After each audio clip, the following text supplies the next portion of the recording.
mi nombre es Jake Campo, mi compañera Catherine Restrepo, somos docentes de la Universidad Central y el día de hoy estuvimos dictando la cátedra acerca del contador público, interés público, fe pública y confianza pública. En esta cátedra ustedes podrán evidenciar, uno, los conceptos sobre interés público, confianza pública, fe pública y un poco sobre lo que es la crisis de confianza.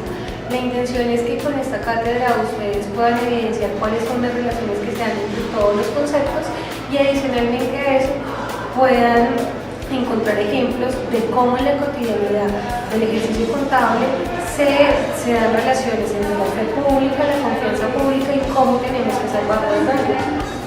Bienvenidos.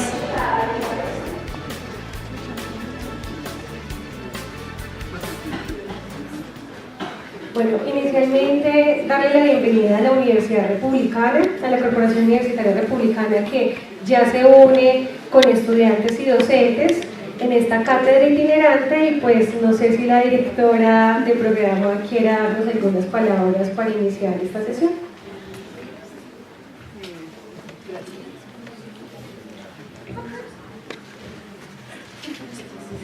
Bueno, muchísimas gracias para todo el equipo de docentes, universidades y estudiantes que están comprometidos con la cátedra, de verdad que nuestros agradecimientos. Gracias también por permitirnos a nosotros como corporación estar en este grupo, porque en realidad nuestra misión es formar a nuestros estudiantes con esta misión de la ética, no solamente a nivel de la contaduría, sino a nivel de todas las profesiones. Vemos que es una necesidad, entonces pues no, nada, muchísimas gracias por permitirnos estar acá. Muy amable.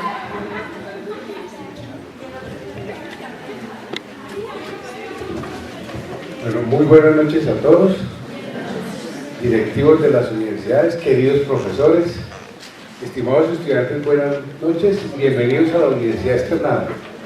En nombre de las directivas de la facultad, yo quiero darle la bienvenida a este evento del día de hoy, que hace parte de este gran proyecto que las universidades han venido trabajando ya hace más de 2 años, que cada día pues se enriquece más y que cada día más se fortalece, por supuesto pensando en la profesión y en todo el futuro de la profesión, porque ustedes saben que esto está cambiando de una manera bien importante.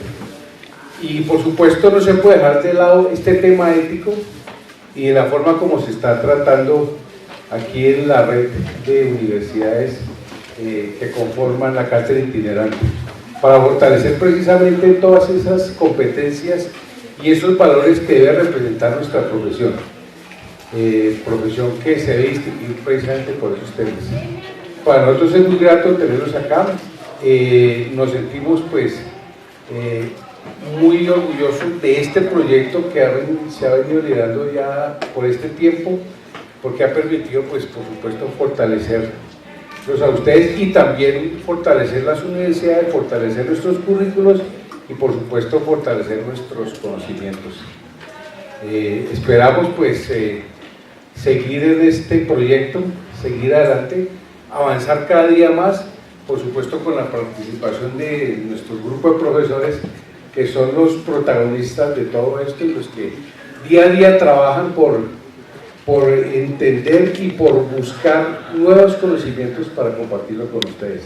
Esperamos que esta jornada sea muy productiva para ustedes, de mucho aprendizaje y sobre todo que todas estas enseñanzas que ustedes se llevan las puedan aplicar a su vida profesional y a su vida personal también, porque estas enseñanzas también son para ustedes, que antes que profesionales son personas. Entonces los invito a que disfruten este conocimiento, a que la pasen bien aquí en nuestra universidad y esperamos pues seguirnos viendo en estos eventos. La clase de hoy está a cargo de la doctora Catherine Restrepo y de la doctora Jake Campo de la Universidad Central. Entonces ellas con mucho esfuerzo y con mucho compromiso han preparado esta clase para el día de hoy. Bienvenidos a la Universidad Externada de Colombia. Bueno, el día de hoy, pues si bien hemos cambiado un poco la dinámica de cómo se viene trabajando la cátedra, Inicialmente, donde nos reciben en sus universidades son los profesores de la misma universidad quienes nos dictan la cátedra. En esta ocasión hemos querido como cambiar un poco la dinámica, a ver cómo nos va en el sentido de poder ver a los profesores en otras universidades y presentando algunos de los asuntos que nos trae esta cátedra itinerante. Para mí es un honor trabajar con mi compañera Yelia Campo. Es una profesora también de tiempo completo de la Universidad Central, y en esta ocasión nosotros vamos a trabajar la cátedra de la sesión número 3, que es Interés Público, Fe Pública, Confianza Pública y las relaciones que existen entre la confianza pública y la contaduría pública. Primero hemos querido traer un video para amenizar como un poco el espacio sobre lo que es el bien y el mal, para poder entender cómo nosotros vamos construyendo esos conceptos dentro del ideario del Estado, de la sociedad y de las mismas universidades y de las profesiones. Luego revisaremos un poco algunas acepciones, solamente como para poder revisar de qué se trata el interés público y cómo la profesión nace en torno al interés público y cuáles son los asuntos que tienen que ver con ella. De ahí vamos a trabajar lo que es la fe pública, los diferentes tipos de fe pública, desde los 3 poderes que existen como tal, y de ahí hablaremos un poco de qué es la confianza, cómo se construye la confianza, cómo hay una crisis de confianza, y finalizando vamos a hacer un taller que es muy interesante, un taller de marcas, donde ustedes podrán identificar algunos logos de compañías que en algún momento tuvieron o se vieron involucrados en algún escándalo empresarial. Entonces vamos a empezar con el video. Así ha estado mi día. Fui a prisión, perdí a la chica de mis sueños y me dieron una golpiza de lo lindo. Aún así, las cosas podrían estar mucho peor. Ah, lo olvidaba. Voy cayendo a mi muerte. Entonces no. ¿Cómo llegué a esto, dirán? Mi fin comienza al principio. El punto de partida. Sí, soy yo. Tuve una niñez bastante común. Provengo de lo que podrían llamar un hogar roto. Literalmente roto. Tenía 8 días de edad y aún vivía con mis padres. ¡Qué patético es eso! Obviamente era hora de avanzar. Aquí está tu servir. Él va a cuidar de ti. Y aquí está tu brinquilín. Estás destinado a la verdad. No escuché bien la última parte. Pero parecía importante. Destinado a... ¿qué? Me dispuse a encontrar mi destino. Pero resulta que un niño de cuadrante de Yauco tenía exactamente la misma idea.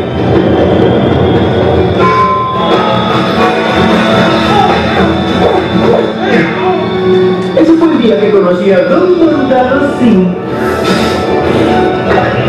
Y nuestra gloriosa rivalidad nació.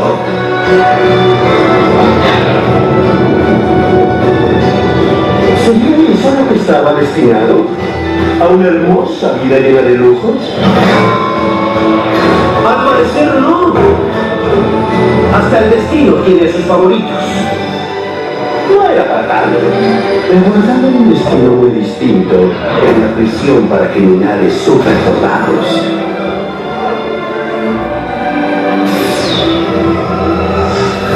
¡Oh, bebé! ¡Qué detalle! Ah, sí, sabía que te iba a encantar. Por suerte encontré un adorable lugar para hacerlo mi hogar. ¿Nos lo quedamos? Un lugar donde aprendí la diferencia entre el bien y el mal. Por otro lado, Don Bondanstein lo tuvo todo siempre en charola de plata. ¡Nuestro bebé puede volar! Sí, solo lo mejor para ti, cielo. El poder de volar, invulnerabilidad y un gran copete. Pero yo tenía algo mucho, mucho mejor. Mi sorprendente intelecto y talento para construir objetos de caos.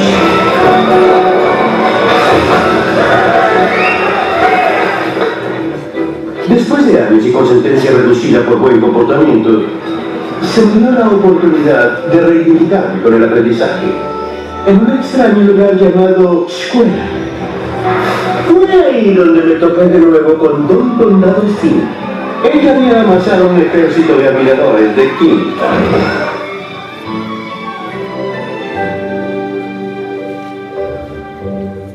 Se ganó su afecto con carisma y extravagantes dotes de exquisitez.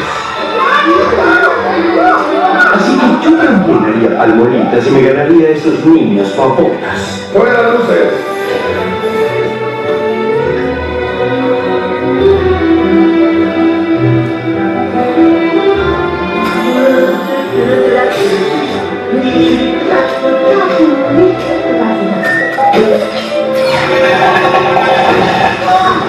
Ahí aprendí una lección muy dura. El bien recibe alabanzas y elogios mientras que el mal es enviado de castigo a la esquina. Así que adaptarme no era una opción. Mientras ellos aprendían canciones infantiles, yo aprendí a decir parapetos inanimados y a relatarlos a voluntad. A veces parecía que solo estábamos Servil y yo contra el mundo.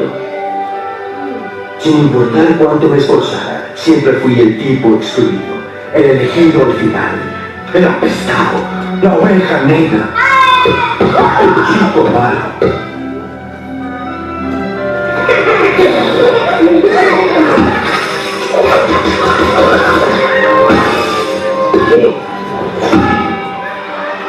¿Eso era mi destino?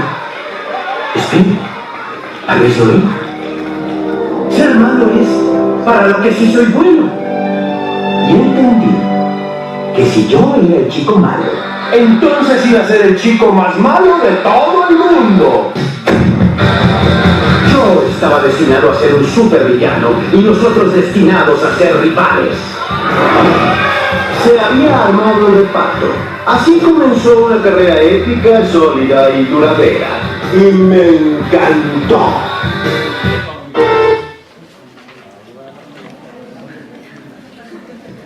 Bueno, espero que este video les haya recordado no solo la película, sino a qué estamos destinados nosotros, a qué estamos destinados los contadores públicos. Uno, a construir confianza. No, hacer balances, estados financieros, sí, también, ¿por qué no? Obviamente es parte de nuestro quehacer, pero ¿qué es lo que nosotros queremos hacer con nuestra profesión? ¿Hacia dónde vamos? Es un poco como lo que queremos mostrarles con el video. Uno, porque es una decisión cambiar los imaginarios que se tejen de pronto en algunos escenarios económicos y sociales sobre la profesión contable. Pero hay que recordar todo el tiempo que la profesión se le ha dado una honorabilidad en cuanto a su dignidad de fe pública. Y en ese sentido, pues, ¿qué es lo que queremos ser? Los mejores contadores y no vernos envueltos en algunos escándalos que, o si bien sean envueltos algunos, no significa que todos hagamos parte de ellos. Entonces vamos a empezar con algunos sentidos de lo público. La profesora Nora Rabonikov nos va a mostrar 3 elementos de lo público. Yo no les voy a dar una definición como tal de lo público. Espero que ustedes a partir de estos sentidos de lo público empiecen a establecer cuál sería el concepto de interés público. Por un lado nos dice, bueno, lo público es lo público como lo que es de interés o utilidad común a todos. ¿Qué es de interés o de utilidad común a todos? ¿Qué pueden creer ustedes cuando nosotros votamos y elegimos un presidente? Cuando nosotros nos unimos para poder generar alguna construcción de país. Aquí vamos a encontrarnos con 2 imágenes muy interesantes. Lo público es diferente de lo privado, primero, pero es diferente de lo privado porque están unidas todas las personas, son todos aquellos que pueden decir qué es de interés para todos, qué es de utilidad para todos. ¿Será que es de utilidad para todos que yo me compre un carro? Pero sí sería de utilidad para todos que las universidades a las que pertenecemos compren unos buses o unas van para que nos puedan llevar a las universidades a las diferentes sesiones de las cátedras itinerantes. ¿sí? O sea, tiene algo de bien común. ¿Por qué? Recuerdan a los griegos, recuerdan la polis griega, el ágora, ese lugar donde todos se sentaban a discutir en torno a diferentes problemáticas, creación de conceptos, conocimiento, búsqueda de soluciones políticas, sociales.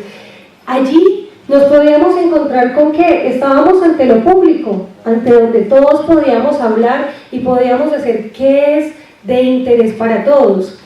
Lo mismo, por ejemplo, hablar de la paz. ¿Será que la paz es de interés público? Exacto. En ese mismo sentido, la profesora Rebónico nos dice, la democracia, lo que elegimos todos, lo que nosotros ponemos de antemano al Estado, de qué es lo que necesitamos, es un asunto de interés público, diferente a lo que una sola persona quiere y que podría generarle una maximización de sus utilidades, una mejora de la calidad de vida. Otro asunto, otro sentido que nos podemos encontrar sobre lo público es lo público como lo que es y se desarrolla a la luz del día, lo manifiesto y lo ostensible. ¿Será que lo público es lo que está oculto? Entonces lo público podríamos evidenciar que uno es la negación frente a lo que se oculta, a lo que no es transparente, a lo que es secreto.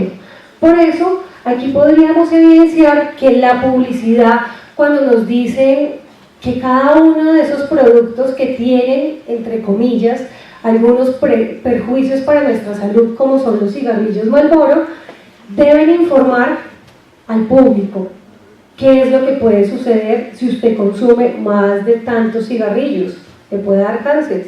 Inclusive hemos visto cómo lo público es buscar que haya rendición de cuentas, que el Estado empiece a generar unos informes que nos permitan revisar asuntos de responsabilidad social, de inversión, asuntos que tengan que ver con la parte medioambiental. Inclusive las mismas empresas han hecho eso, han llevado a lo público, al conocimiento de todos, informes sobre cómo están llevando esas acciones hacia la sociedad, porque al fin y al cabo lo que hace una empresa o una compañía es tomar dineros o riqueza que termina generando o haciendo parte de la sociedad. El tercer sentido que nos habla Rebónico es lo público como lo que es de uso o accesible para todos, lo abierto. Por ejemplo, la Plaza Simón Bolívar, el Parque de los Novios, la Plaza Botero, no sé qué otros lugares hayan por ahí, pero en realidad muchos de los lugares a los que vamos cotidianamente, por ejemplo, las calles son públicas, porque todos podemos tener acceso a ellas. ¿Qué es lo diferente en ese sentido a lo público? La propiedad privada.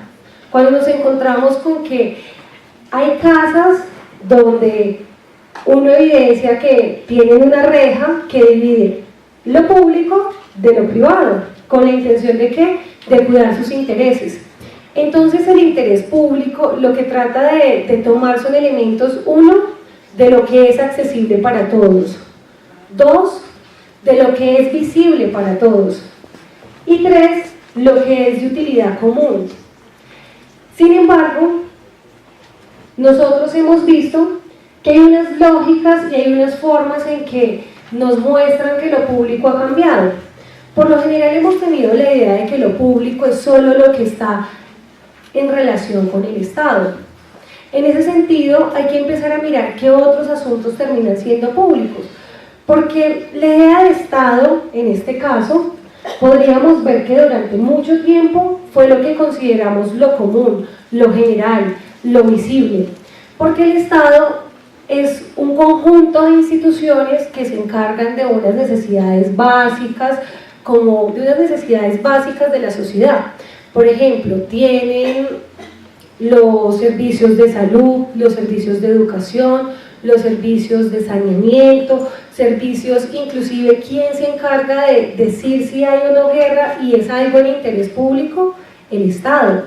Entonces ahí vamos a ver que de cierto modo esas condiciones que tenía el Estado sobre la sociedad, porque es la sociedad, bueno, más bien es la nación quien crea el Estado. ¿Cómo así? Hay unos elementos identitarios que generan una cohesión, y esa cohesión se da porque tenemos un mismo idioma. ¿Qué sucedería si aquí hablaran francés, alemán, inglés, cualquier otro idioma? ¿Nos entenderíamos todos? Inclusive piensen qué es lo que pasa con las normas internacionales. Se busca que haya un lenguaje unificado, y ese lenguaje unificado o armonizador lo que busca es que nos entendamos. Entonces, uno de los elementos identitarios para conformar una nación, o sea, nosotros podríamos pensar en conformar una nación. ¿En qué sentido? En que tenemos una misma lengua, hablamos español. 2, nosotros nos identificamos con el sombrero volteado, con el poncho, con, por ejemplo, el Carnaval de Barranquilla, la Feria de las Flores, la Feria de Manizales, la Feria de Negros y Blancos. Así no seamos ni de Pasto, ni de Barranquilla, ni de Medellín, ni de Bogotá, sino de otra parte del país, nos identificamos con cada uno de esos aspectos culturales. ¿Por qué? Porque hace parte de todas esas tradiciones que hemos construido alrededor del tiempo, y en esa medida también nos va a hacer que tengamos cohesión. Inclusive, la religión siempre ha servido como un aspecto para poder hacer cohesión. En ese sentido, termina siendo otro elemento identitario que permite la construcción de la nación.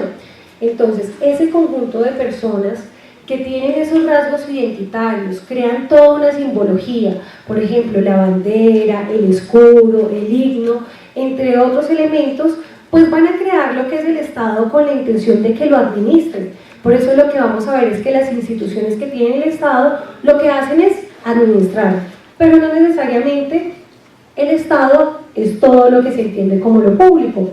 En ese sentido, lo que nos va a mostrar es que esa visión de público es una visión público-legal que se fundamenta en la nación. Asimismo, vamos a encontrarnos que el Estado se vuelve insuficiente. ¿Por qué se vuelve insuficiente? Porque se vuelve autoritario, hay diferentes modelos o sistemas políticos, y en ese mismo sentido van a haber unas mismas necesidades de ese Estado por controlar lo que quiere la sociedad. Entonces, no todo lo que nos permite el Estado se ve desde el punto de vista público.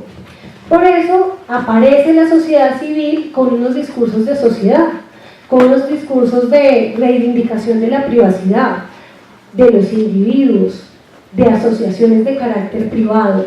Y entonces ahí vamos a ver un tipo de anti-Estado.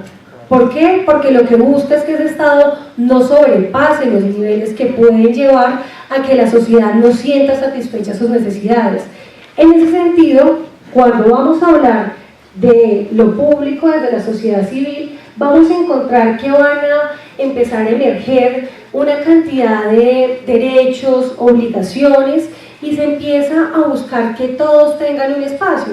Entonces, por eso vamos a ver que las diferentes religiones, ya no se va a profesar una sola religión, vamos a ver que también van a existir no solamente religiones, grupos políticos, entre otros, que van a empezar a buscar una forma en que cada uno tenga unos intereses. Por eso vamos a hablar de que se reivindican todos esos elementos del individuo.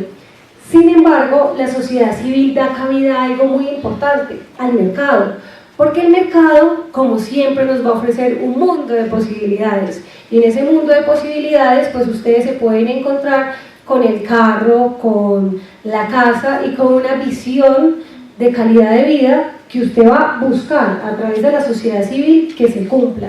Entonces, miren que lo público va a tener unos lugares que vamos a empezar a identificar que no siempre lo público va a estar dado, Estado, instituciones, sino también los derechos y también aquellos usos de lugares donde nosotros vamos a encontrar que no solamente se puede hablar, se puede acceder. Hay unas lógicas que también parten de lo público. Uno es que la consecución del bien común va a actuar en términos de unas reglas y de unos principios generales.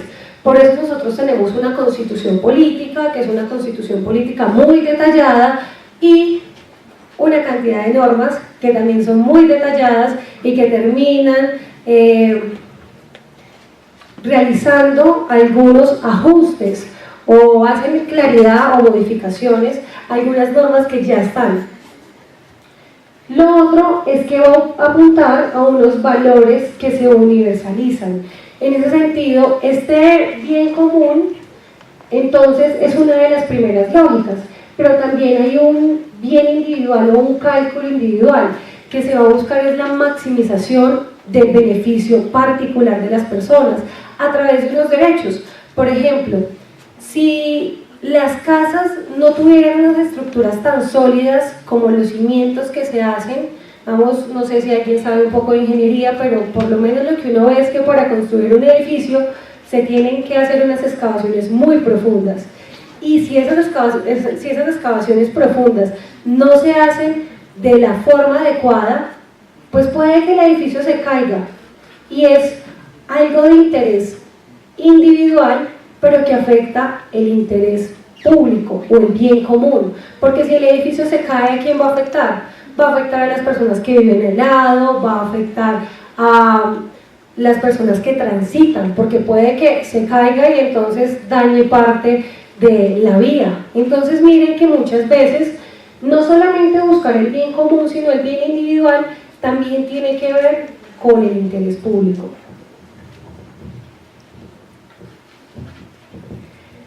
Bueno, para hablar ya más sobre la contaduría, pues hay que mencionar al profesor Franco, ya que él está como muy callado el día de hoy. ¿Listo? Entonces, él nos dice que la contaduría pública como una profesión liberal deviene de los oficios relacionados con los procesos productivos que se originaron en el comunismo primitivo en función del control y la distribución de la producción. Si bien nosotros reconocemos que la contabilidad deviene inclusive antes que la escritura, por algunos estudios que se han hecho, entonces vamos a encontrarnos que como oficio siempre se ha dado. Por ejemplo, la teneduría de libros viene desde el mercantilismo, siglo XII, siglo XIII, estamos hablando del bookkeeping, y vamos a encontrarnos que hasta ahí tiene como una función inicial. Vamos a hablar de oficio, solamente del hecho de realizar unas acciones de acuerdo a unas competencias que tenemos. Pero este rol se hizo, o sea, tuvo diferentes funciones dentro de la historia. Entonces podemos encontrarnos en el esclavismo, el oficio del contador como un nomenclador, como un recaudador en el feudalismo, entre otros, lo que ha llevado a que el contador público siempre esté en pro de lo que es la empresa, en pro de lo que es el comercio. Y en ese sentido toma muchísima relevancia cuando nos vamos para el siglo XIX, 1800, revolución industrial en Inglaterra. Vamos a ver un poco de geografía. Entonces, las Islas Británicas, que están conformadas por Escocia, Inglaterra, Gales, norte de Irlanda y República de Irlanda. ¿Listo? Pero vamos a ver que todo el movimiento se va a dar más que todo en Gran Bretaña, en Escocia, Inglaterra y Gales. ¿Qué es lo que sucede? Como sabemos que la contabilidad viene de ser un oficio, en 1800 empieza más o menos a gestarse todo lo que es la revolución industrial, y a la par se va gestando lo que es la Revolución Francesa. Entonces nos vamos a encontrar con unos elementos del desarrollo. ¿Por qué el desarrollo? Porque muchos de los países que estaban en ese momento, países como Alemania, España, Francia, Inglaterra, pues eran países que buscaban mejorar sus modos de producción y empezar a cambiar la producción por la parte obrera a cambiarla hacia la parte industrializada.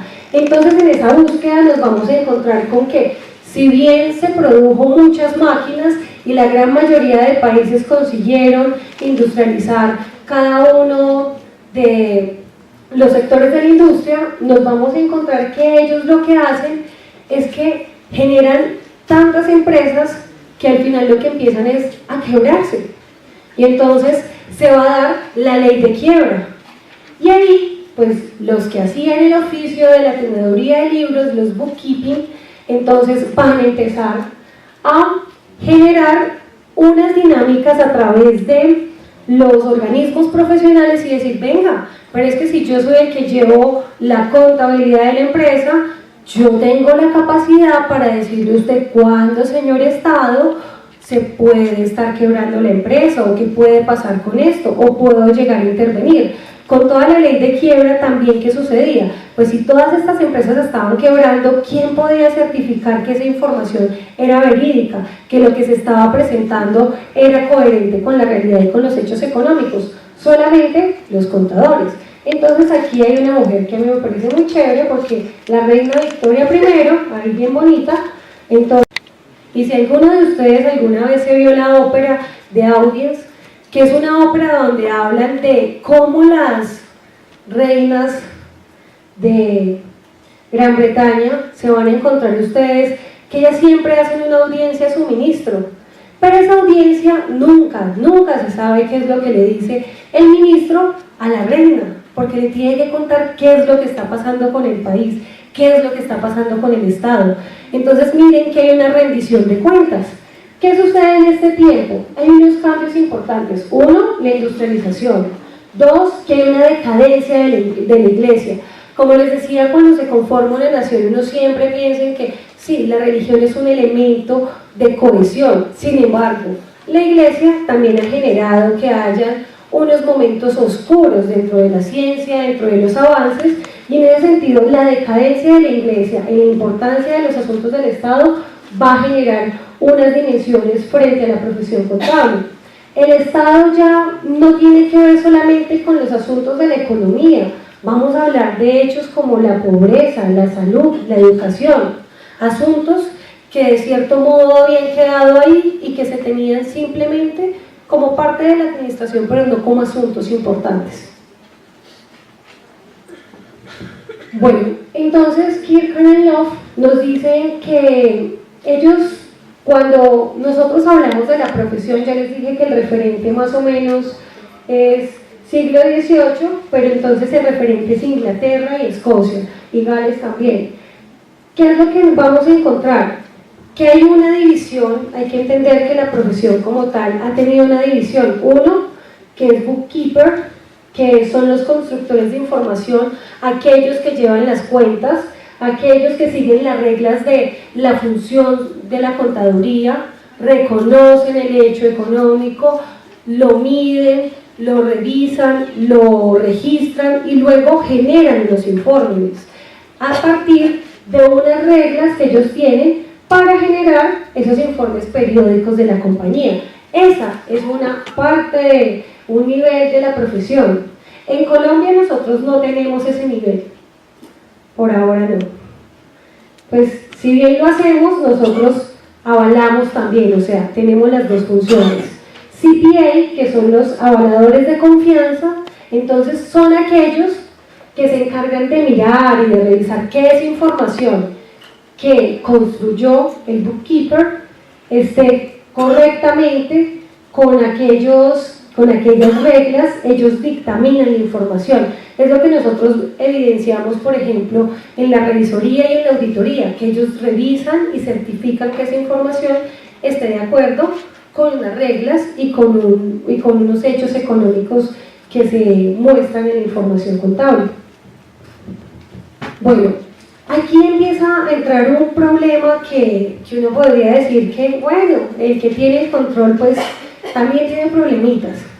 Resulta que como los contadores tenemos cierto monopolio, y se vio de pronto en esa época un monopolio en cuanto a la generación de información y en cuanto a la certificación de esta misma, entonces vamos a encontrar que aunque inicialmente el contador fue percibido como un profesional independiente, con una obligación explícita de actuar en interés público, porque así es como en la época victoriana se le da al contador público una visión de obligación de actuar sobre el interés público.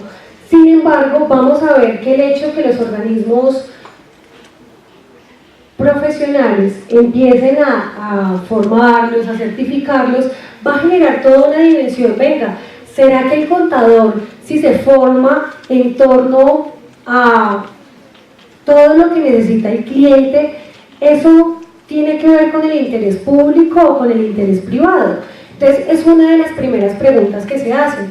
Esa formación y esa concepción de lo público dentro de unos intereses de clientes, de usuarios de la información, que no todos requerimos la misma información. Los empleados no requerimos la misma información, los inversionistas tampoco, el Estado tampoco, pero es como esa visión que se tiene de tener que revisar si los contadores se certifican por las organizaciones profesionales o serán las universidades y serán los organismos públicos los que empiezan a vigilar. ¿Por qué? Porque los intereses económicos que tienen los entes privados o las personas no van de la mano necesariamente con intereses altruistas o con intereses comunes del Estado.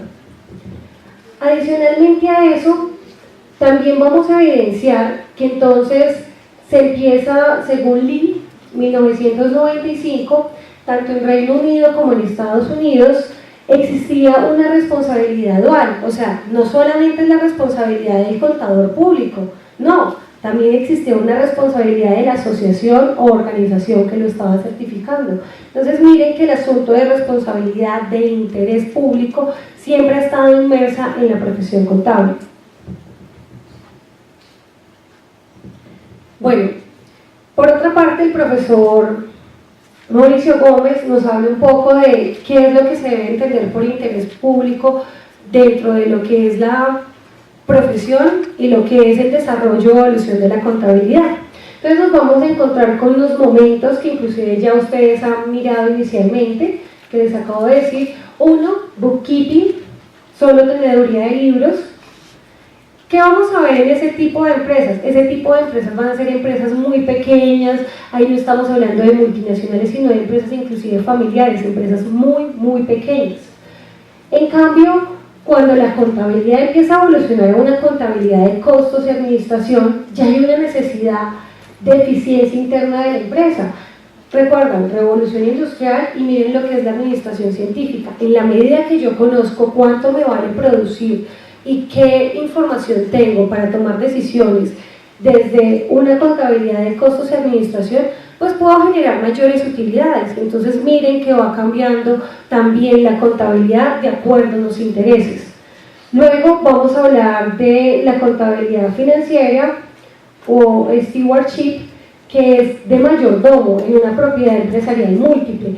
¿Qué es lo que sucede? No sé si ustedes les enseñaron la separación de la administración, propiedad y control con un triángulo. Pues a mí sí me lo hicieron, y yo recuerdo que entonces me decían, si la empresa del señor González es una empresa de zapatos, pero resulta que el señor González le va muy bien con esa empresa de zapatos, y pues en Bogotá le va bien, quien quita que en Medellín le vaya mucho mejor, porque es que el señor hace unos zapatos muy bonitos. Entonces él dice, bueno, ¿y qué tal si yo me voy para Medellín, pero es que yo vivo en Bogotá? Cuando el propietario se separa de la administración de su negocio, entonces estamos hablando de una contabilidad financiera, una contabilidad de mayordomo.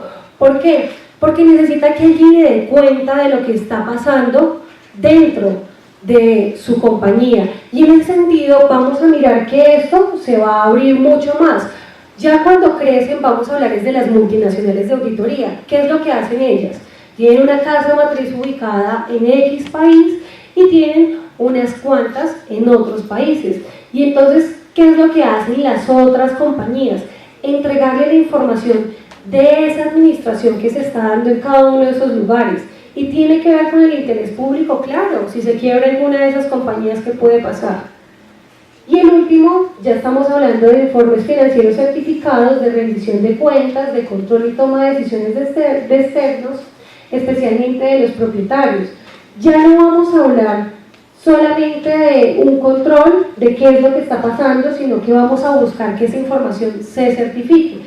¿Y cómo se certifica? Se certifica a través de servicios profesionales, por ejemplo, y más, que a veces ofrecen la gran mayoría de compañías multinacionales de auditoría, y que les pueden mostrar cómo cada una de esas administraciones que se hacen en sus negocios en diferentes partes del mundo correctamente se hacen de acuerdo no solo a la normatividad, sino a otros asuntos.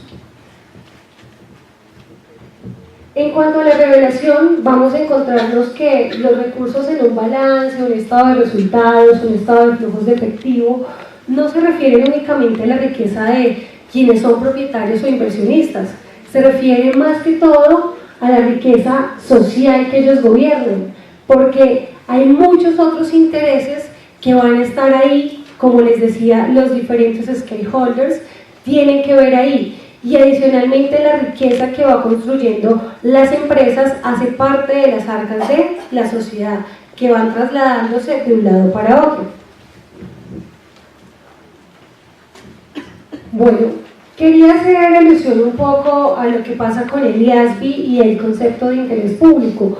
Uno es que vamos a encontrarnos que el interés público, uno de los objetivos es desarrollar en el interés público un conjunto único de normas de información financiera, legalmente exigibles y globalmente aceptadas. Recordemos que la globalización y la armonización tiene que ver con la búsqueda de un lenguaje estándar que todos podamos hablar, que sean comprensibles y de alta calidad, basado en principios claramente articulados.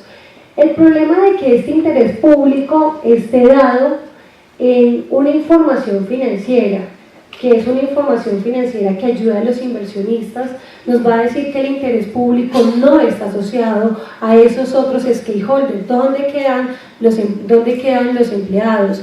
¿Dónde queda el Estado? ¿Dónde quedan los proveedores? ¿Dónde quedan las empresas que también pueden financiar a esa compañía? ¿Solamente estamos hablando de los inversionistas? ¿O será que el interés público va muchísimo más allá? Es una pregunta que les queda como en el tintero para que ustedes en la próxima sesión puedan como vislumbrar un poco ya después de que tengan el concepto de interés público. Y por último, ya para despedirme, yo creo que como mi voz es un poquito dormilona, así yo creo que a todos están ahí en el último sueño, pero espero que hayan de pronto retroalimentado sus ideas. Hay personas que en medio de cerrar un poco los ojos se concentran, algunos se concentran mucho y sueñan con príncipes azules, princesas maravillosas, pero puede que en esta oportunidad simplemente me escuchen a mí. Pues, ¿qué más se puede hacer? ¿Listo? Bueno, lo último y ya para terminar mi parte, que la profesora Jaylee, ella sí tiene una voz así súper chévere, ella sí habla duro, fuerte, una mujer de carácter, entonces ella sí los despierta. ¿Listo? Entonces, lo último es que los estudios más amplios de Beloff, Mitchell, Zika demuestran que los fallos de contabilidad y auditoría llegan a una conclusión similar. El problema es que los intereses del cliente, hasta qué punto pueden generar que el interés público no sea cubierto con los intereses particulares del cliente. Y es una pregunta que siempre se hace en torno a lo que es el interés público desde la contaduría. ¿Por qué? Porque si nosotros lo que hacemos desde, por ejemplo, el concepto de sistema contable, es que buscamos satisfacer unas necesidades de información en los usuarios, ¿será que nosotros revisamos hasta qué punto esa necesidad de información puede generar decisiones en pro del interés individual y no del interés público? No, nosotros solo emitimos la información, pero no nos como pellizcamos un poquito frente a esto. Y lo otro es que el profesor Gómez toma una cita que nos dice que la contabilidad no es neutra, que tiene unos efectos económicos, que tiene unos efectos comportamentales, que tiene unos efectos sociológicos. Por tanto, el ejercicio contable no es solamente económico, es político, es social, es institucional. Entonces, vamos a encontrarnos que si una empresa quiebra el día de hoy, por ejemplo, que quiebre, por ejemplo, la empresa, pues, el grupo éxito, ¿qué puede suceder? ¿Ustedes alcanzan a imaginar cuántos éxitos hay en Colombia? ¿Cuántas personas quedan sin empleo? ¿Cuál va a ser lo que le tocará al Estado para que esa situación no se vuelva descontrolada y genere problemas sociales más altos? Entonces miren que las implicaciones que tenemos los contadores no son solamente en lo económico, trascendemos lo social, lo político, inclusive también lo ambiental. Con la contabilidad ambiental, cuando estamos tratando de medir cuáles son los costos ambientales que producen las empresas. Bueno, muchas gracias.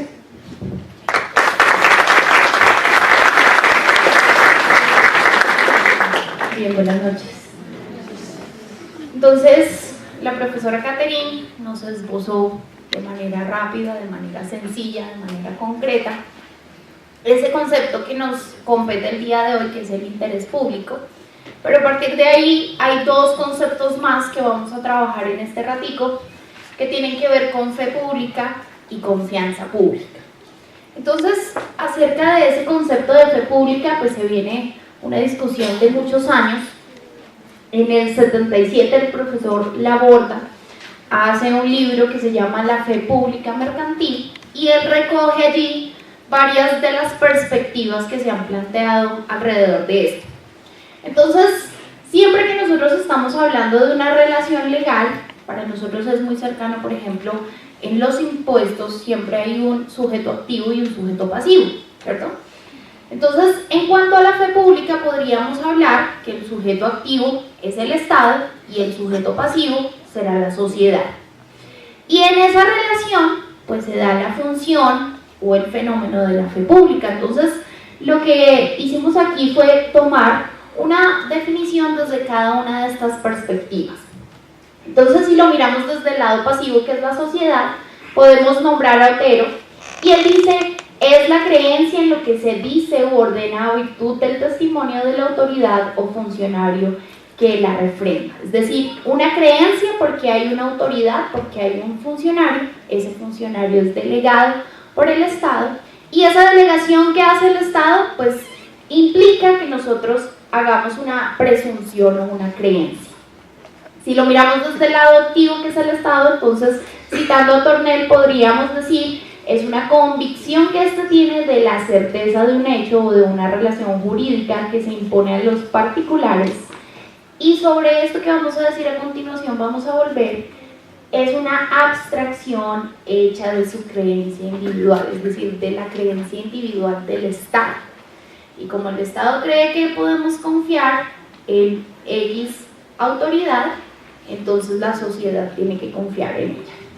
Y desde la función como tal, pues podemos citar a Jiménez Arnau, y dice: es una función específica de carácter público, habiendo entendido un poco qué significa eso de público, cuya misión es robustecer con una presunción de verdad, es decir, sin haber comprobado, presumimos de verdad de los hechos o actos sometidos a su amparo. Siguiente.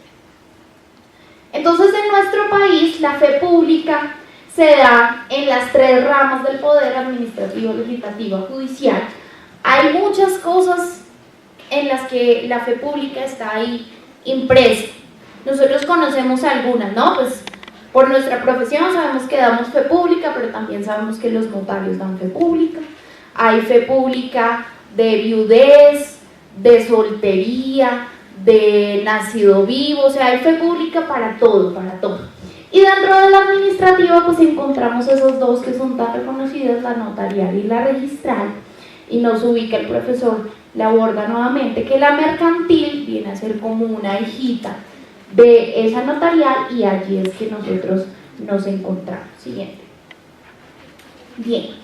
Para el contador público, entonces, esta fe pública se ratifica o se hace evidente a través de la actual Ley 43 del 90, que es nuestra ley, la ley del contador público, precisamente en el artículo 10, y entonces dice: la atestación o firma de un contador público en los actos propios de su profesión, solamente en los actos de su profesión, hará presumir, salvo prueba en contrario, es decir, se piensa que es cierto hasta que se demuestre lo contrario, que el acto respectivo se ajusta a los requisitos legales, lo mismo que a los estatutarios en caso de personas jurídicas. La atestación o firma. ¿Quién me puede decir qué es la atestación? ¿Nadie? ¿Ninguno? ¿Todos hemos leído este artículo? Todos. Nadie nunca preguntó qué es la atestación. Entonces vamos a mirar, porque sé que es una duda generalizada.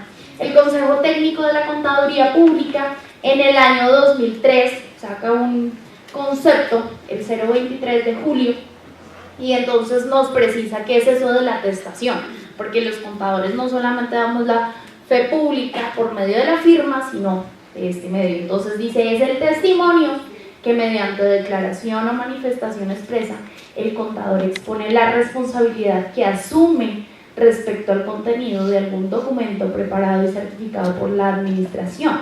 Es decir, que se compromete como testigo fiel, miren la relevancia de esto, como testigo fiel de los hechos u operaciones que se exponen. Volvamos entonces al artículo 10. Entonces nosotros servimos como testigos y además firmamos.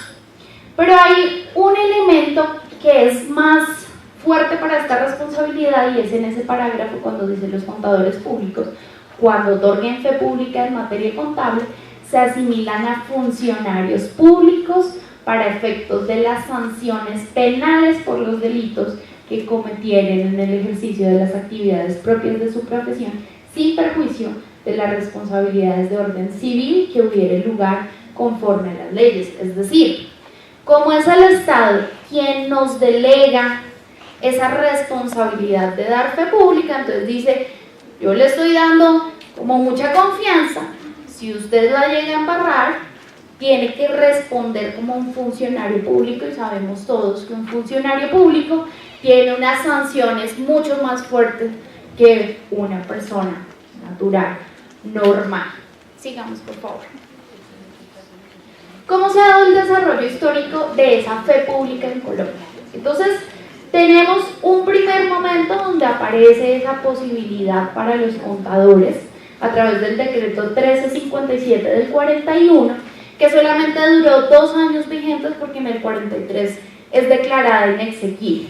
Entonces, artículo 17 son funciones de los contadores juramentados, ojo que ahí éramos solamente juramentados, y en el numeral quinto dice, la superintendencia por medio de resoluciones posteriores señalará las demás funciones que sobre el ramo de sus conocimientos deban desempeñar los contadores juramentados y sobre los cuales su atestación haga fe pública. Ahí aparece por primera vez esa característica del contador.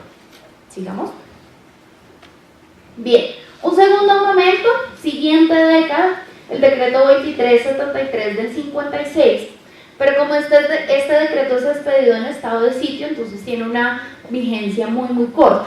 Pero vamos a resaltar algo muy importante que sucede a través de este decreto, y es que está reconociendo 2 tipos de contadores, los inscritos y los públicos. Y miren que hoy nuestra profesión no se llama contador, sino contador público. Vamos a ver a qué se refería esa diferenciación entre inscritos y público.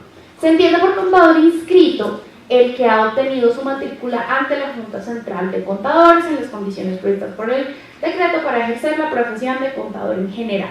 Es decir, contador inscrito ante quién, ante la Junta Central de Contadores.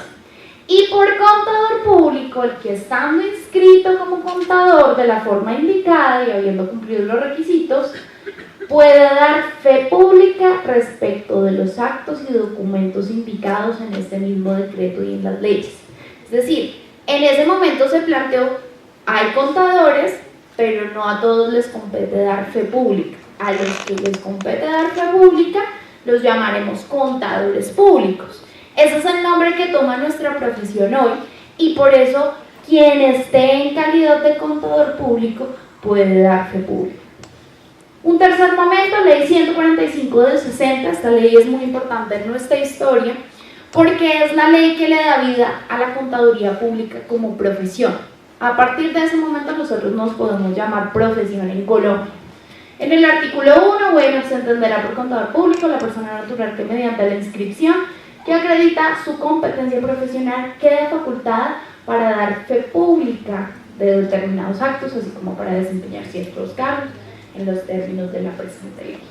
Y encontramos en el artículo 9 y 11º algo muy similar a lo que vimos en la ley 43, que es la ley actual que nos rige y nos está hablando de la atestación y firma nuevamente, y desde ese momento, desde el 60, fue que nos empezaron a asimilar a funcionarios públicos para efecto de las sanciones penales. Es decir, desde el principio esa responsabilidad estuvo demarcada y el Estado nos advirtió de manera muy seria que no podíamos, por decirlo así, meter la pata porque nos estaba dando una gran responsabilidad y nos estaba entregando confianza. Adelante. Bueno, la ley 43 del 90 que ya hemos revisado un poco, continuemos. Bien. Entonces puede surgir aquí un cuestionamiento importante y es el hecho de que haya fe pública tiene una relación de qué manera con la confianza pública, entendiendo lo público como lo que nos compete a todos. Es una relación inseparable, es una relación pues que es directamente proporcional, que estamos muy bien, o es una relación que está rota.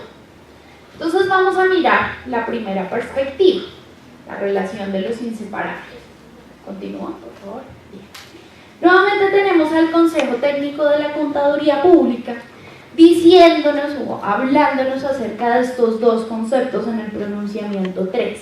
Y lo primero que dice es que la fe pública es la confianza, es decir, fe pública igual a confianza de la sociedad en la autenticidad y veracidad de actos y documentos indicados por las normas legales, teniendo en cuenta una sólida capacidad de idoneidad en la ciencia contable y la ética. Miren esos tres factores: capacidad, idoneidad y ética, con el fin de que los servicios profesionales comprometidos se realicen con eficiencia y eficacia en forma satisfactoria y competente. Y más adelante, cuando nos habla de la confianza pública, vuelve a resaltar esa estrecha relación y dice, mire, la confianza es el aspecto esencial, es la sustancia, y la fe es la manera legal, es el hecho formal, es decir, siempre están ahí juntas. Y además hay algo que es muy relevante para nosotros y nos dice, por esta razón, la confianza pública es el patrimonio del contador público. Es decir, es lo que realmente tenemos, es lo que tenemos que resguardar, salvaguardar, acrecentar. Porque se adquiere por su trayectoria de trabajo, por sus capacidades técnicas, profesionales y éticas. Entonces, aquí, al parecer, nos evidencian esa relación inseparable. Pero hay otra perspectiva. Y es, bueno, dijimos que la fe pública está dada porque fue el Estado quien asumió que era correcto entregarla, en este caso, al contador público. Pero nosotros nadie nos preguntó si confiábamos en el contador público. O a alguien alguna vez hicieron una votación, una encuesta, nada. Fue el Estado el que lo decidió así.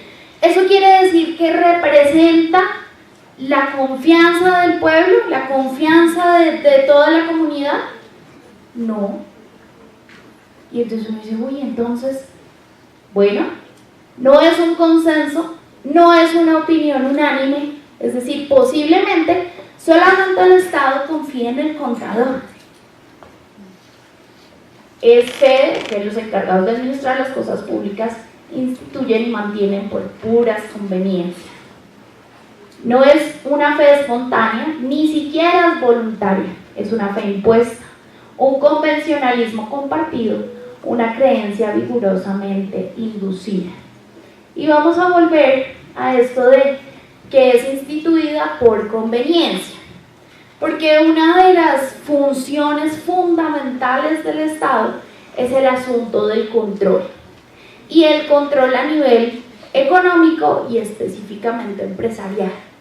Y el Estado no tiene la capacidad, en términos de recursos, entiéndase tiempo, entiéndase dinero, entiéndase personas, entiéndase, bueno, recursos para ir a controlar los entes. Él tiene que confiar en alguien, él tiene que elegir a alguien, tiene que delegar.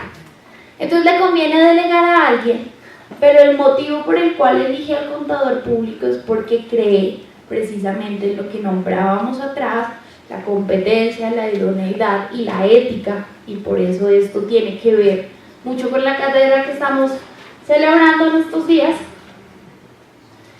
Y aquí nos dicen, bueno, pero puede ser que esa fe pública solo es confianza del Estado y de nadie más. Y vamos a mirar por qué, en cierto modo, puede tener mucha razón actualmente. Adelante. Bien. Entonces, tendremos que hablar acerca de la confianza. Y en esta ocasión hemos escogido a un autor, el profesor Robert Spemann. Él es un profesor de filosofía de la Universidad de Múnich. Y en el año 2005 va a Madrid, a la Universidad de Valencia, y dicta una conferencia acerca de la confianza, que nos gustó mucho, y por eso vamos a resaltar algunos puntos de lo que él nos presenta. El primer punto es de la situación en términos de que nosotros no escogimos llegar en la época en que llegamos, no escogimos la familia, no escogimos las condiciones sociales, no escogimos casi nada, lo escogimos. En ese contexto, el profesor Stanislao Zuleta dice, pero ¿cuál libertad va a haber? Si es que usted está condicionado por todas las esferas social, económica, política que le tocaron a usted. De pronto no es verdad que usted decidió estudiar, porque una persona que está en condiciones de pobreza, que no escogió la pobreza, sino que le tocó así, él quisiera estudiar, pero no puede. Luego, ¿de qué libertad estamos hablando? Entonces nosotros no somos dueños de la situación, no podemos impactar en muchas cosas, por ejemplo en el ambiente, en el territorio, no tenemos mucha influencia, y por eso nosotros dependemos de la cooperación.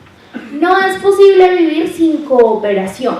La cooperación es necesaria porque en tanto que cada uno tiene una serie de límites, necesita la ayuda de otros que posiblemente tiene otros límites, pero que le permite a usted interactuar. Segundo punto, él resalta una frase que utiliza Lenin, dice, la confianza es buena, el control es mejor. Y él dice, bueno, señor Lenin, usted tiene toda la razón, sí, solo sí, estamos hablando en términos económicos clásicos, lo que se entiende como eficiencia en la economía clásica. Por supuesto, si nosotros ejercemos control, tenemos menos riesgos y vamos a tener mejores resultados en términos de la eficiencia en la economía clásica. Pero si nosotros hablamos de la moral y en un sentido en el largo plazo, la confianza es mucho mejor, porque la confianza genera cohesión, la confianza genera trabajo, la confianza tiene que ver con la cooperación. Entonces dice, señor Lenin, usted de pronto lo pensó en esos términos económicos, pero si nosotros lo hablamos en los términos morales, podemos decir que la confianza es mejor. Y es mejor porque, por ejemplo, nos evita todos esos costos del control. Controlar es mucho más costoso. Incluso podemos llegar a comprender que controlar puede ser más costoso que actuar. La actuación o la actividad tiene un costo, pero el control sobre esa actividad puede volverse más costoso. Bien, ¿qué dice? También dice, bueno, vamos a utilizar algo que los psicólogos han dicho, y es que todos tenemos una confianza originaria. ¿Cuál es esa confianza originaria? La confianza que tenemos en nuestra madre. Siempre el bebé, antes de descubrirse a sí mismo, descubre a su mamá, depende de su mamá, vive por su mamá. Es decir, antes de confiar en sí mismo, ya confió en su mamá. Lo que es natural en la persona es confiar. Lo que usted aprende es a desconfiar. Y trae a colación un ejemplo donde dice que hay un padre que sube a su niño en el árbol y entonces le dice, bueno, tírate, aquí te espero. Y cuando el niño se lanza, él se retira y lo deja caer. Y le dice, esto es para que aprendas a no confiar en nadie.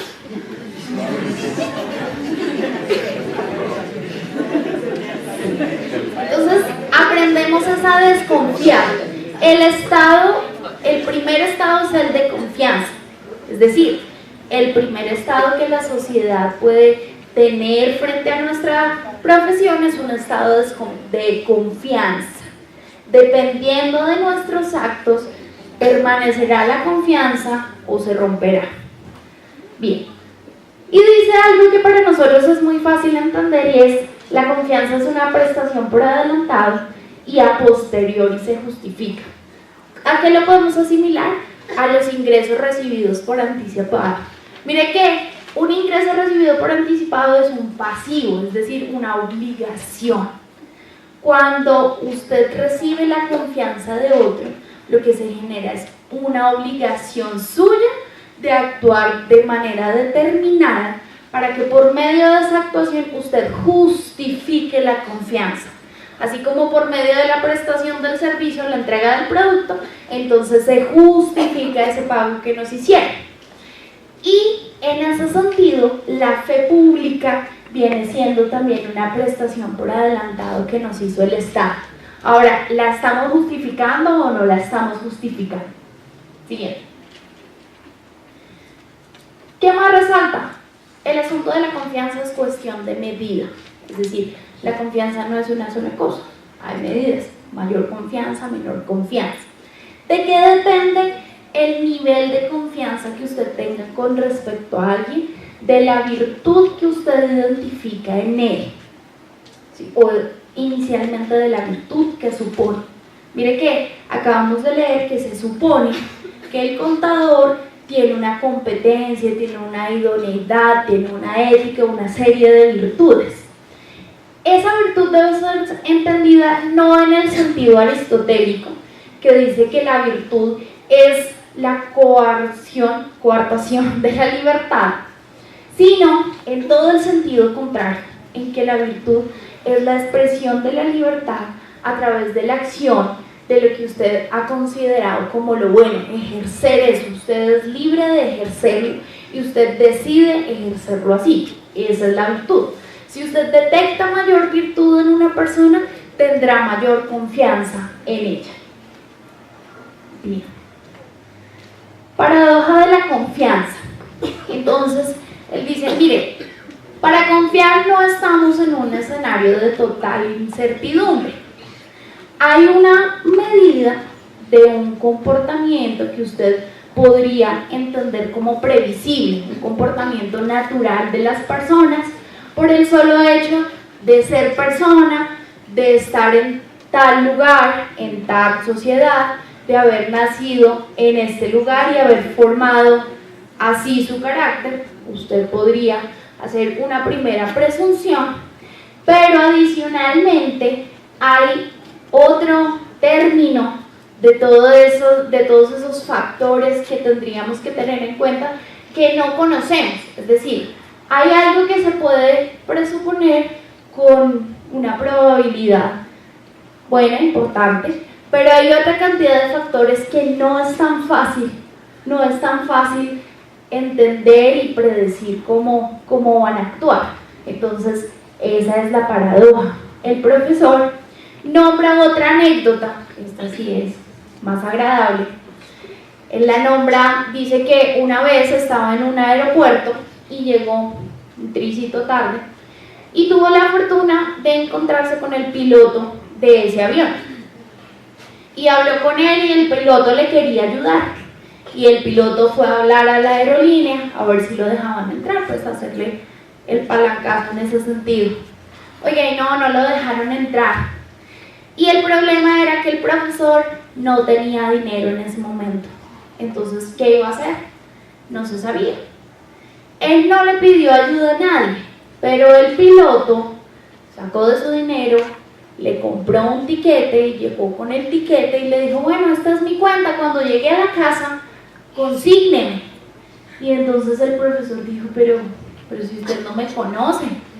Y que cuenta él que el piloto entonces sonrió y le dijo, ya me pagará. Y se fue, es decir, esa prestación por adelantado. Por supuesto, lo primero que hizo el profesor al llegar a casa fue consignar, enviarle el dinero que había encontrado. Esa es una característica de una sociedad o de un contexto donde el nivel de confianza, pues creo que no tiene nada que ver con el que nosotros vivimos en estos lugares. No se confía en cosas sino en personas. Nosotros no confiamos en los aviones, ni en los buses, ni en las herramientas que utiliza el doctor para hacer una cirugía. No confiamos en los edificios, no confiamos en las cosas. Lo que nosotros hacemos realmente es confiar en las personas, en el criterio de las personas, en la experiencia del conductor, en la experticia del piloto, en la elección que hicieron quienes construyeron los edificios, de los materiales, de la ubicación, bueno, de la tecnología, en el médico que escoge esas herramientas, que hace ese corte en ese lugar. Nosotros siempre estamos confiando en las personas realmente. Y en ese sentido, entonces, se le expresa, podemos entender confianza en sentido propio, que siempre será en las personas. Siempre la confianza es en las personas. Pero podemos entender también, o decir, que hay una confianza en sentido metafórico cuando nos referimos a instituciones, a estructuras, a procesos, a entidades. Es decir, nosotros no vemos las personas, estamos confiando en esas instituciones. Lo que hay detrás de esa confianza en instituciones es confianza en las personas que están en la institución, que desarrollan la institución, porque tenemos un imaginario de que esas personas tienen estas o estas características. Y dice algo que es muy importante para nosotros si hablamos de profesión y de la confianza pública en nuestra profesión, y es, como estamos en ese sentido metafórico, si nosotros dejamos romper la confianza, si la dejamos destruir, solamente podría restituirse de manera muy lenta. No basta con que las personas, en este caso de esta profesión, cambien los comportamientos, que vuelvan a tener los comportamientos deseados. Eso no basta.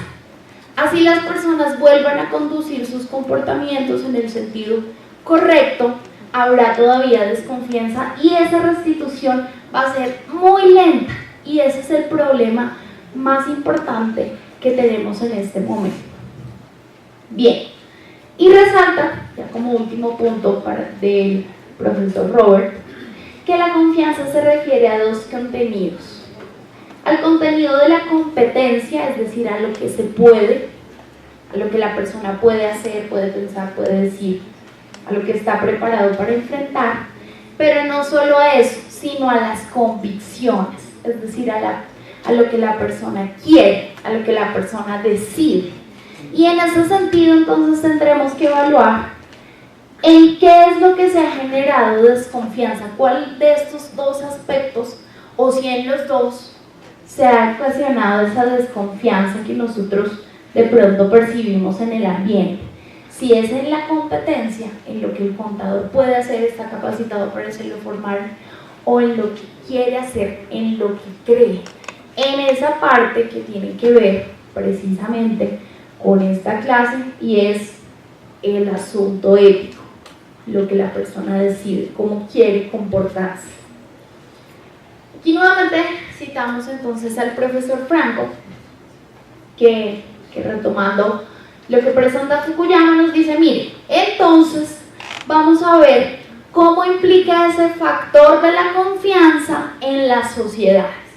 Si nosotros nos encontramos en una sociedad donde el nivel de confianza es bajo, y de pronto aquí podríamos entender mucho de lo que pasa en nuestro país, entonces la confianza existe solamente en la familia.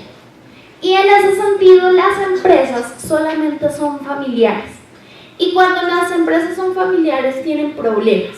Tienen problemas porque lo familiar y lo empresarial se mezclan, pero no solo eso, sino porque las capacidades de la empresa se limitan, y aún más cuando el acceso a la financiación es muy reducido para este tipo de empresas. Entonces no se generan empresas que tengan larga vida, empresas que tengan una perspectiva de desarrollo, sino pequeñitas empresas. Y la comunidad pues se caracteriza porque hay un sistema jurídico normativo gruesísimo, hay unas reglas rigurosas, detalladas, hay leyes y leyes y leyes y leyes y se siguen emitiendo leyes y leyes y más leyes. ¿Por qué? Porque no hay confianza. Esa relación entre confianza y regulación es inversa. A mayor nivel de confianza, menor nivel de regulación. Y por supuesto, pues a la final, eso redunda en que el desarrollo económico, pero no solo el económico, sino el social, sea casi que imposible, porque tiene altas barreras y tiene múltiples barreras, y en un momento extremo podría llegar a ser insuperable. Es decir, una sociedad con bajo nivel de confianza no puede pretender de manera seria lograr el desarrollo sin solucionar primero ese problema. En cambio, cuando hablamos de una sociedad con alto nivel de confianza, entonces habrá una asociación espontánea, y en términos de empresas se permite que las sociedades se constituyan con unos capitales de personas que incluso no se conocen, pero que además de constituirlos por personas que no se conocen, sean capaces de delegar su administración en otros y que las empresas funcionen. Es decir, se despersonaliza el capital empresarial y por esa vía se permite que las organizaciones sí sean de larga vida, que sean de perspectivas de crecimiento y que tengan una posibilidad muy alta de desarrollo económico. Las comunidades, por el contrario, entonces se regirán por principios de buena fe.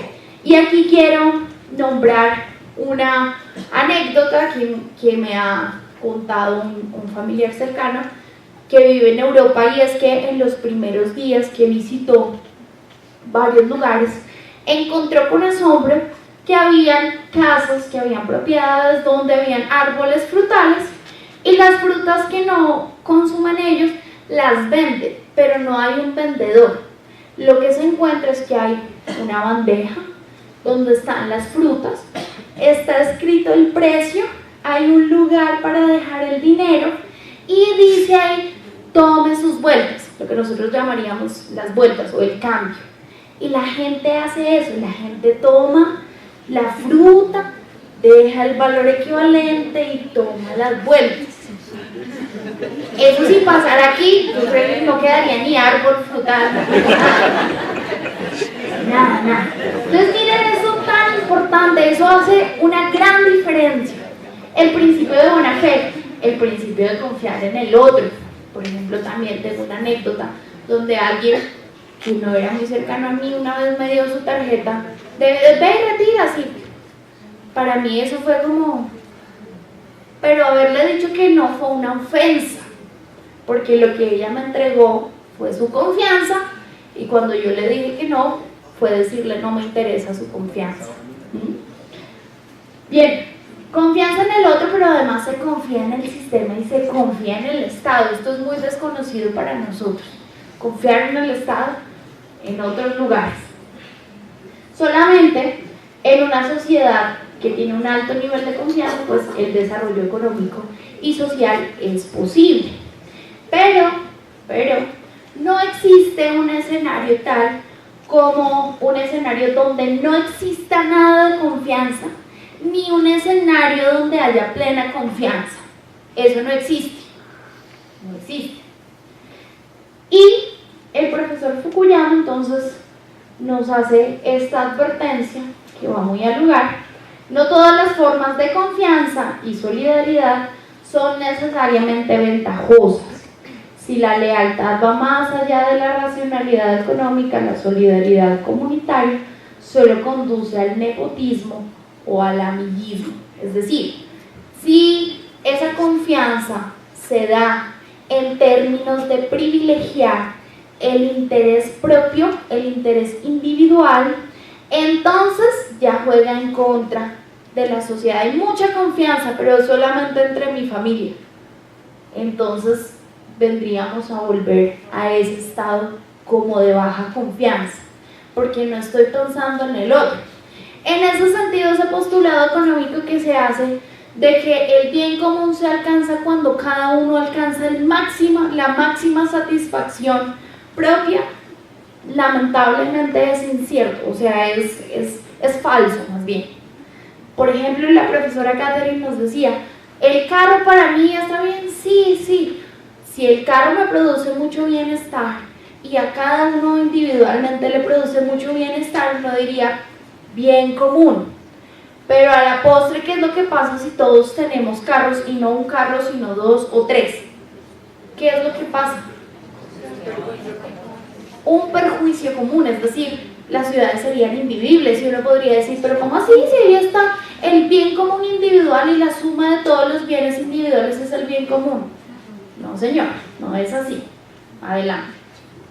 Bien, entonces, ahora sí podremos decir que la función social de contador público es no solamente construir confianza, ganarse la confianza, sino salvaguardarla, cuidarla para no irla a perder.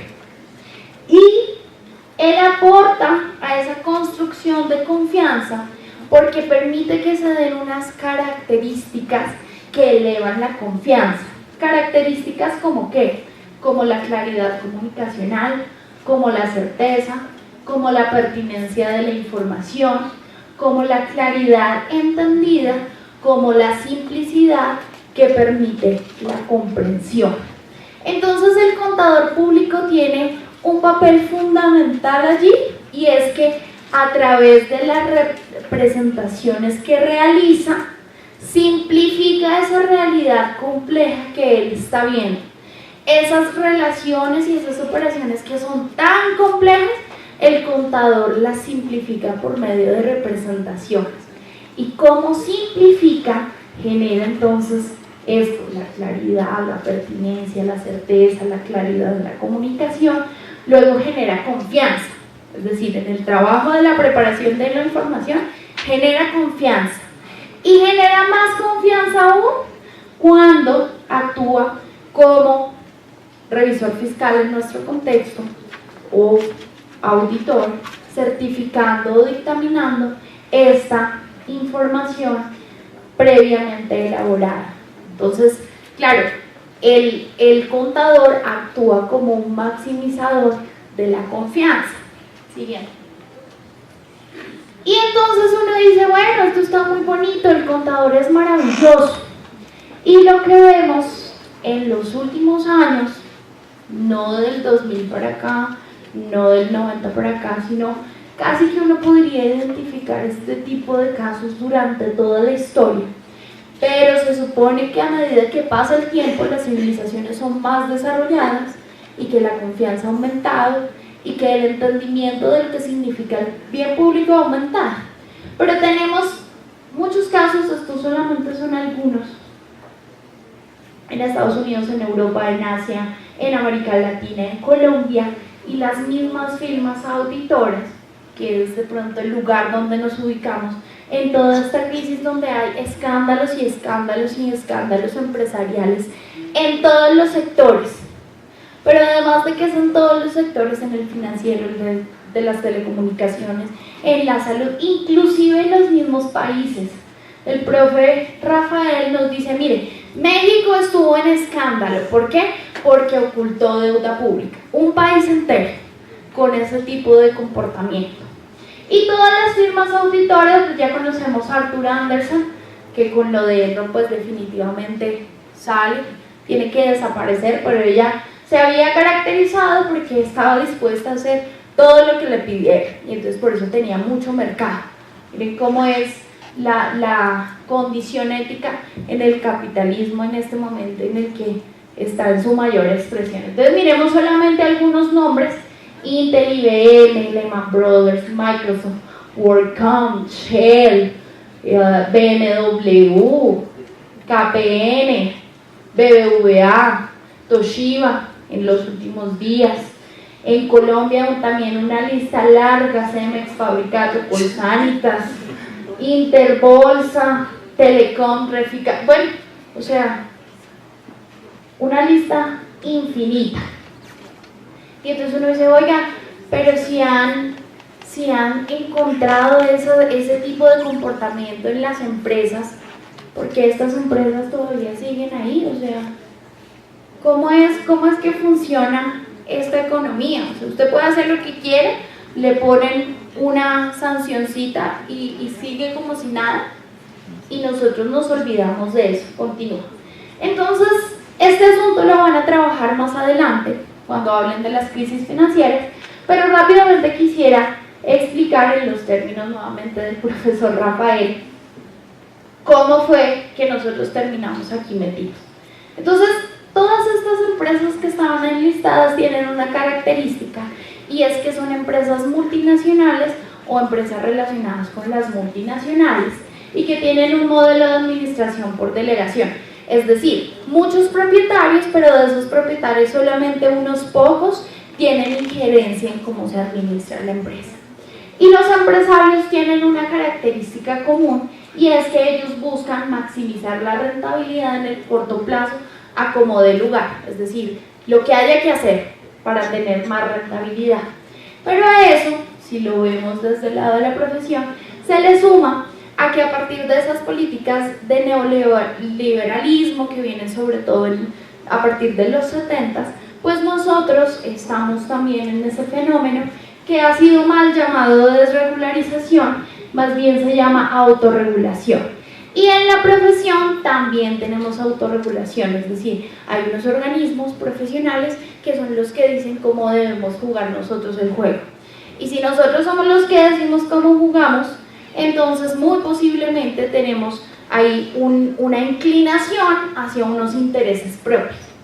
Y esas dos cosas sumadas dan un efecto importante, y es que se empezaron a generar unas contabilidades irregulares de acuerdo con lo que pedían tales gerentes, y además de que las contabilidades eran irregulares, las auditorías hacían los de la vista gorda frente a esas irregularidades, no porque no las conocieran, no porque no tuvieran la capacidad de acceder a la información que les mostrara qué era lo que estaba pasando, sino porque nuevamente aparece que hay unos intereses, que hay unas relaciones, y que siempre ha predominado lo económico. Es decir, si eso representaba platica, si a usted le pagaban el servicio de auditoría normal en un valor, pero ahora por hacerse el bobito le pagan el triple, usted va y hace el servicio.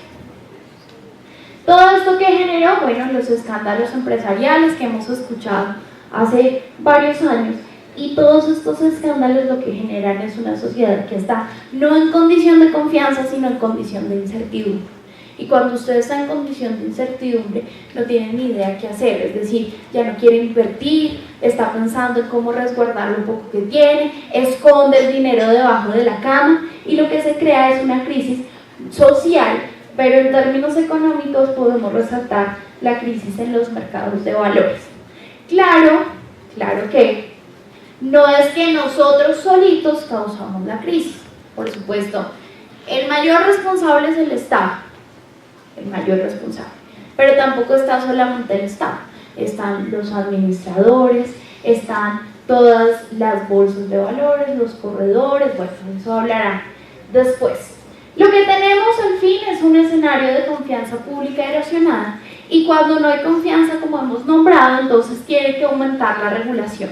Pues lo que pasó fue que se empezó a disparar la regulación se volvió más densa, más rigurosa. Nosotros tenemos el ejemplo de que siempre nombramos de la ley SOX. Se sancionó a unas empresas y se sancionó a las firmas, pero no son unas sanciones que realmente hagan que desistan de esos comportamientos, sino que, como les genera mayor beneficio seguir actuando de esa manera que dejar de actuar, entonces ellos prefieren pagar. ¿Sí? Es lo que pasa, por ejemplo, en las telecomunicaciones en Colombia, todo el tiempo sanciones por pasar unas propagandas indebidas o unos contenidos indebidos en unos horarios que están establecidos para otros contenidos, pero como es más barato pagar la sanción que dejar de recibir lo que le pagan por la publicidad o lo que le pagan por pasar el contenido, prefiero pagar la sanción. Y eso es lo que ha pasado. Pues al final es un modelo que lo que está haciendo es propiciar que este comportamiento se perpetúe. Y en ese sentido, nosotros tenemos la fe pública, ahí está el artículo 10, eso no ha cambiado, pero la confianza pública parece que se ha desaparecido, parece que la relación se ha roto. Sí.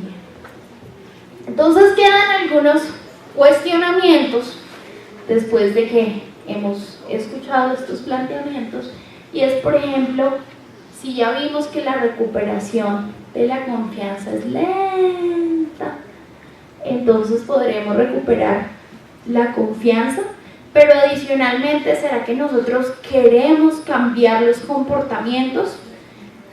Y aquí voy a tomar un ejemplo sencillo, pero que me hace ver que de pronto no. Hace unos días en mi clase tenía 29 estudiantes. Cuando recibí la lista, habían 28 firmas, entonces siempre hay un despistado, pues uno pregunta, ¿quién faltó por firmar? Y el despistado levantó la mano. Cuando me devolvió la lista tenía 30 firmas. Y sabía que yo sabía quién era, o sea, yo se la había entregado en la mano y era la única persona que faltaba por firmar. Entonces miren cómo nos estamos proyectando desde los pequeños detalles hacia la profesión que queremos egresar, hablando desde el punto de vista de la universidad. Solamente porque nos va a pagar una matrícula, yo creo que estamos aportando a que la situación siga acrecentándose. Entonces, ¿será que la podremos recuperar? Pero ¿será que vamos a cambiar de actitud como profesión? Otra pregunta. Frente a los métodos de valoración subjetivos, en especial con todo lo que ha surgido con las normas internacionales y el boom del valor razonable, ¿cómo se podrá entender la confianza pública y cómo podrá uno dar fe pública? Si el valor razonable lo que hace es generar unas estimaciones de lo que va a pasar en el futuro. Y cuando hablamos, por ejemplo, de la tercera jerarquía, que son técnicas de medición, entonces una de ellas, por ejemplo, tiene que ver con el ingreso. Y le dice, estime los flujos futuros de efectivo y tráigalos a valor presente. Entonces, uno siempre se tiene que preguntar, ¿en cuántos periodos? ¿Qué valores? ¿Con qué tasa? No más en ese cálculo sencillo. Y nosotros llegamos y firmamos los balances. Lo que está pasando es que se está trasladando a que ya no estamos nosotros certificando la información, nosotros no estamos diciendo esta información es equivalente o tiene una relación muy estrecha, muy cercana con la realidad, sino que lo que decimos es, esa estimación lo hizo un buen profesional, porque ahora la forma de verificar las estimaciones es, ¿y quién la hizo? ¿Y con qué técnica? Y con que lo haya hecho Pepe Pérez, que tiene tal posgrado, tal experiencia, entonces ya. Y ese asunto de la confianza pública y de la fe pública, pues se está agravando. De tal modo que lo que se ha dicho es que el valor razonable tiene una gran influencia como factor de la crisis financiera. Pero bueno. Otra pregunta, ¿la concepción anglosajona de interés público es apropiada para el contexto nacional? Entonces volvamos un poco a lo que la profe Catherine nos presentaba. En la concepción anglosajona también hay interés público, y uno dice, bueno, qué bien.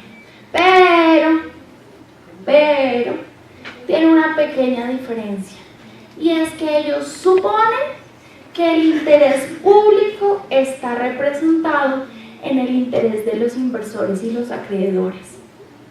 Y entonces uno dice, oiga, lo que le interesa al inversor y al acreedor no es lo mismo que le interesa al pueblo, no es lo mismo que le interesa al Estado, no es lo mismo que le interesa al trabajador, al cliente, al proveedor. Es decir, esa presunción está como peligrosa. Y entonces cuando entendemos que es interés público, y la profe nos nombraba la misión de la IFAC, ¿era? Del IASBI, entonces en defensa del interés público, pero el interés público entendido así, inversores y acreedores, y en ese sentido es ese modelo de regulación internacional del IFRS va solamente orientado a inversores acreedores. Entonces uno diría, bueno, de pronto en una sociedad donde los inversores no son solo la empresa de manera masiva, sino que las familias también son inversionistas, las familias que tengan inversiones, como decir nosotros cuentas de ahorro, en un escenario así de pronto, los intereses de inversores y acreedores podrían llegar a representar de alguna manera el interés público. Pero en una sociedad como la nuestra, donde la bolsa de valores es un chiste, es decir, ¿cuántos inversores hay en las empresas? Eso no nos representa a nosotros, no nos representa, y por eso ese modelo, hay muchos que lo decimos de manera acérrima, no nos conviene. Solamente fue una exigencia que nos hicieron a través del informe Rosca y de muchas maneras Fondo Monetario Internacional y Banco Mundial. ¿Por qué? Pues porque ahí hay toda una arquitectura financiera y el negocio es o ustedes hacen lo que les pedimos o les cerramos la deuda y les empezamos a cobrar y ustedes no tienen cómo pagar. Bueno, una última pregunta: ¿cuál es la concepción que la educación contable se tiene de lo público? Estuvimos charlando con algunas personas y recordamos que de pronto este énfasis que hemos hecho hoy en que nuestra labor tiene que ver con lo público, con el interés de toda la comunidad, esa responsabilidad de la fe pública, ese énfasis de pronto no se ha hecho en todos los programas. Y si no se ha hecho en programas que son más o menos reconocidos, mucho menos en programas que tienen afanes de egresar gente al precio que sea. Egresar.